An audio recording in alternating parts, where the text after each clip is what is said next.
Maxine. Thank you very much for being here with us for the very first edition of the Explorers Festival. Thanks I for hope you're enjoying it so far. Yeah. Your talk was about fashion startups and the challenges that they're facing. Can you tell us a bit more about the challenges that startups face?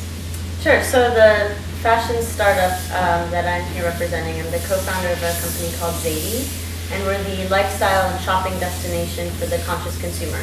So we're presenting a curated selection of the most beautiful products from around the world and telling a deep story, an interesting, fascinating story about the designers behind each product and really the process of making it.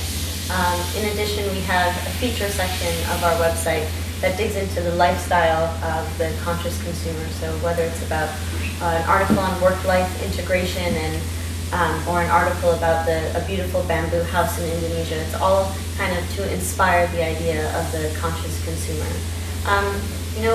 It's a great time to be an entrepreneur in the fashion space. There's kind of the first wave of fashion startups, and we're really seeing a second wave now of brands that are being born online but not necessarily staying online, really moving to an omni-channel presence of having an online store but also a physical brick-and-mortar store. And so that's what Zady has done. This week we've launched our pop-up shop, which is currently in the LaGuardia Airport, one of the busiest airports in New York. So what are the roots of Zady? How did the idea start?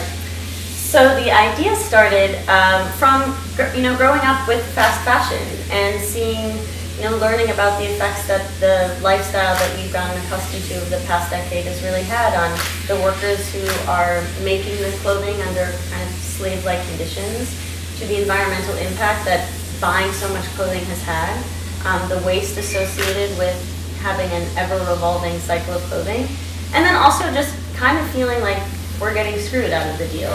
I had a closet full of stuff and I was spending a lot of money on it, but I had nothing to wear ever, and none of it was really quality. So I wanted to put a stop, and my co-founder and I wanted to put a stop to all that and just have really nice things that we could feel really good about. And so that was the genesis of Zady, to create that destination and curate those products that only fit that category. We could feel good about where the products were being made, who was making the products, what was going into the products, to know that they would last a lifetime rather than just a season.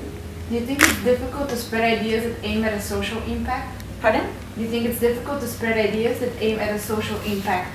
Not at all. I think people are really excited about Zady because it has a social impact. They want to see that clothing is not really a necessity anymore. There's enough clothing to go around for everybody, so it has to have that emotional pull. That's what fashion really is at the end of the day. And so people have been really responsive to Zady as a company because it has that feel-good mentality, because it is about doing, shopping with a higher purpose. What better thing than that? And how did you decide to become an entrepreneur? So my background was in law, and I thought I would have a corporate law job. I was an accidental entrepreneur. I think I just saw there was something in the world that I wanted to see, and it didn't exist. And so because nobody else was doing it, I felt I and my co-founder had to be the ones to do it. So it wasn't on purpose or anything, but it feels very natural, and I can't think of doing anything else. Can you describe us your daily routine? Well, the description is that there is no description of a daily routine, but what I can say is I start my day thinking about Zady, I go to bed thinking about Zady, and oftentimes my dreams are filled with thoughts of Zady as well. But it's fascinating and it's really fun, and I'm meeting new people, and the most interesting part about being an entrepreneur is that you're learning constantly all the time, and it's a lot of fun and keeps you on your toes all the time. So what would you say to young entrepreneurs? How would you inspire them to be bold? It's going back to the fear of failure, and that it can be fun to fail. You're existing in the world and you're out there, and there's nothing more feeling of alive than going into a space, going into the great unknown. You're figuring it out and you're there, and that's kind of the essence of life. It's really fun, and it's exciting. So I would encourage anybody to do it. Anybody who has a really strong conviction and idea to go out and try it. Thank you very much for this interview, and enjoy the rest of the day. Thanks. Thank you.